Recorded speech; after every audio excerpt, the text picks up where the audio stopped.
লখিমপুৰ জিলাৰ অসম অৰুণাচল সীমান্তৰ কাছজুলিৰ পদ্মপুৰত দুদিনীয়া কাৰ্যসূচীৰে উদযাপন কৰা হৈছে আলি আই লৃগাং। সকলো জাতি ধৰ্মই মিলি এক সম্প্ৰীতিৰ নিদৰ্শন দেখুৱাবলৈ সক্ষম হৈছে পদ্মপুৰৰ মিচিং গাঁওবাসীয়ে। প্ৰথম দিনা সাহিত্য আৰু খেল ধেমালিৰ লগতে ৰাতি বিভিন্ন নাট্যগোষ্ঠীয়ে পৰিৱেশন কৰে একাংকিকা নাট। উত্তৰ লালুক জাতীয় বিদ্যালয়ৰ ছাত্ৰ ছাত্ৰীৰ দ্বাৰা লভিতা নাট আৰু স্থানীয় যুৱক যুৱতীৰ দ্বাৰা মিৰি জীয়ৰী নাট প্ৰদৰ্শন কৰা হয়।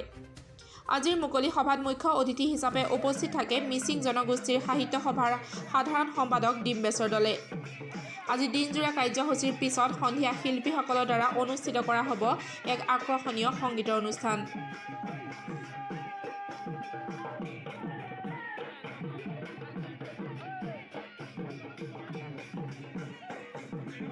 আমাৰ আলি আই লৃগলেণ্ড হয় আজি বুধবাৰ লাষ্ট বুধবাৰ দেই। এই লৃগলেণ্ডটো আমাৰ মিচিংসকলৰ পৰম্পৰা চলি আহিছে অতীজৰ পৰা। আৰু আমি চেদি মেল আৰু কাৰ্চিং কাৰ্দাং ৰুকজি মেৰাং এইসকলক স্মৰণ কৰি পেলাই আৰু আৱতানি সেইসকলক স্মৰণ কৰি পেলাই আজি আমি আমাৰ মানে হেৰি লৃগলেণ্ডটো আমি সমাপ্ত কৰিছোঁ। আজি আমাৰ সমাপ্ত। আৰু প্ৰথম বুধবাৰত আমি আৰম্ভ কৰিছিলোঁ। প্ৰথম বুধবাৰৰ পৰা আজি বুধবাৰলৈ লৃগাং আৰম্ভ কৰিছিলোঁ প্ৰথম বুধবাৰে। এতিয়া আজি লাষ্ট বুধবাৰত আমি শেষ কৰিছোঁ। আজি খেতি শেষ। আজিৰ পৰা আমাৰ মানে আজি এনেকৈ গোটেই ডেকা গাভৰু বুঢ়া বুঢ়ী ল'ৰালৈকে কেঁচুৱালৈকে সকলোৱে ইয়াত মিলি পেলাই আমি খানা খাই পেলাই আজি চবেই ঘৰা ঘৰি হ'ব আৰু।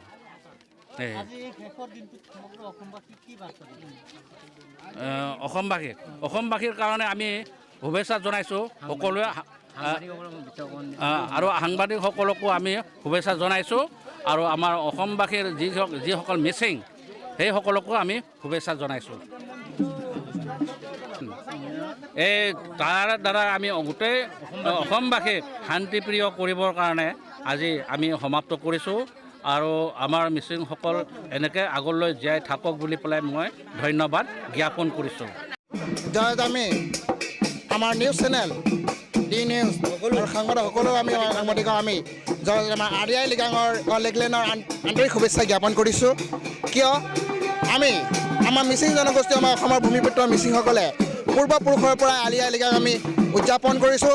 তাৰ পৰৱৰ্তী কাৰ্যসূচী হিচাপে আমি লৃগলেণ্ড উদযাপন কৰোঁ। লৃগলেণ্ড শব্দৰ অৰ্থ হ'ল আমি গুটি সিঁচাৰ পৰ্ব শেষ হোৱাৰ পিছত আমি কিছুদিন গেনা থাকিব লাগে। তাৰ পৰৱৰ্তী সময়ত আমি সকলো কাম কাজ কৰিবৰ কাৰণে সমূহীয়াকৈ ৰাইজে আহি নিৰ্দিষ্ট এটা ঠাইত আমি উপস্থিত হয় আমাৰ যি লৃগলেণ্ড কাৰ্যসূচী আমি সমাপন কৰোঁ। আজিৰ তাৰিখৰ পৰা আমি সকলো দিশতে বাহিৰে ভিতৰে আমি ধৰক কাম মন যি আছিলে খেতিপথাৰলৈ আমি যাব পাৰিম, নগৰে চহৰে আমি ফুৰিব পাৰিম। আজিৰ দিনৰ পৰা এই অনুষ্ঠানটি আগৰাখি আমি ভৱিষ্যতৰ উঠি অহা প্ৰজন্মক আমি আন্তৰিক আৰু শ্ৰদ্ধা কৰি ভৱিষ্যতৰ উজ্জ্বল ভৱিষ্যত কামনা কৰি আমি প্ৰত্যেকগৰাকী উদযাপন সমিতিৰ বিষয়ববীয়াসকলে আন্তৰিকতা শুভেচ্ছা জ্ঞাপন কৰিছোঁ। লগত আৰু আমি আমাৰ সাংবাদিকসকলক আমি আমাৰ তৰফৰ পৰা আন্তৰিক শুভেচ্ছা আৰু ভৱিষ্যতৰ উজ্জ্বল কামনা কৰি সহায় সহযোগিতা পাম বুলি আমি আশা ৰাখিছোঁ। ধন্যবাদ। আজি আলি আই লৃগলেণ্ড অনুষ্ঠান উদযাপন কৰা হৈছে। আজি আলি আই লৃগলেণ্ড মানে হৈছে আমাৰ আলি আই লৃগাং বিদায় অনুষ্ঠান। এই আলি আই লৃগাংটো আমি যোৱা বুধবাৰে আৰম্ভ কৰিছিলোঁ। আজি লৃগলেণ্ডটো কৰা হৈছে। আজি আমি আলি আইৰ বিদায় অনুষ্ঠান কৰিছোঁ। গতিকে আলি আই এই বিদায় অনুষ্ঠানৰ অৰ্থটো হৈছে আমাৰ ইয়াত গোটেই এটা জাতিয়ে অংশগ্ৰহণ কৰা নাই। ইয়াত আমাৰ উত্তৰ লালুক পদ্মপুৰ অঞ্চলৰ যিমানবোৰ জনজাতি আছে আমাৰ জাতি জনগোষ্ঠীকে ধৰি আমাৰ পদ্মপুৰ গুৱাহাটী মিচিং গাঁৱৰ যুৱ সন্মিলনৰ দ্বাৰা আয়োজন কৰা হৈছে। এই যুৱ সন্মিলনত অংশগ্ৰহণ কৰা সকলো জাতি বিভিন্ন জাতি আছে। ইয়াত আমাৰ মুছলিমৰ পৰা মুছলিম আছে, আমাৰ বিভিন্ন ধৰণৰ হিন্দু মুছলিম একেলগে হৈ আমি ইয়াত একতাৰ এনাজৰীৰে আমি উৎসৱটি উদযাপন কৰিছোঁ। আমি ইয়াৰ দ্বাৰা এনেকুৱা এটা বাৰ্তা অসমবাসীলৈ প্ৰেৰণ কৰিব বিচাৰোঁ। আমি হিন্দু মুছলিম সকলোৱে একে হৈ আমি ইয়াৰ পৰাই গোটেই অসমলৈ বাৰ্তা প্ৰেৰণ কৰিব বিচাৰোঁ যে আমি এক হৈ আছোঁ আৰু এনেদৰে আমি ভৱিষ্যতে এক হৈ আগবাঢ়ি যাম। আৰু এই উৎসৱৰ দ্বাৰা আমি সকলো জাতি জনগোষ্ঠীক অনুৰোধ কৰিম আমি যাতে আমাৰ অসমৰ ভাই ককাই সকলোৱে একে হৈ থাকি আমাৰ অসমখনক উন্নতিৰ জখলাত একতাৰ বান্ধেৰে একতাৰ ঢোলেৰে বান্ধ খাই উন্নতিৰ জখলা লৈ যাব পাৰোঁ তাৰ কাৰণে আমি চেষ্টা কৰিছোঁ। এইটো এটা আমাৰ সামান্য প্ৰয়াস। ইয়াৰ পৰা আমি আৰু ভৱিষ্যতে যাতে এনেকুৱা আমি আৰু অনুষ্ঠানৰ জৰিয়তে আমি বহুত কাম কৰি যাব পাৰোঁ তাৰ কাৰণে আমি এই নিউজ লাইভ ডি নিউজৰ দ্বাৰা আমি অসমবাসীলৈ বাৰ্তা প্ৰেৰণ কৰিব বিচাৰিছোঁ। আৰু আপোনালোকৰ যে আমি যি দেখিলোঁ দুদিনীয়া কাৰ্যসূচী, এই কাৰ্যসূচী দুদিনীয়া কি আপোনালোকে মানে অনুষ্ঠান আগবঢ়ালে?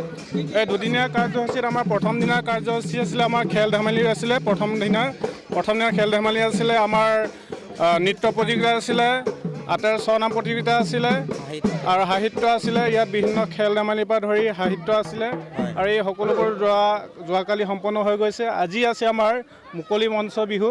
এই মুকলি মঞ্চ বিহুত আমাৰ ইয়াত বহুত জাতি জনগোষ্ঠীৰ মানুহে অংশগ্ৰহণ কৰিব। এতিয়া আমি আজি এই কাৰ্যসূচীবোৰ আজি আৰম্ভ হ'ব।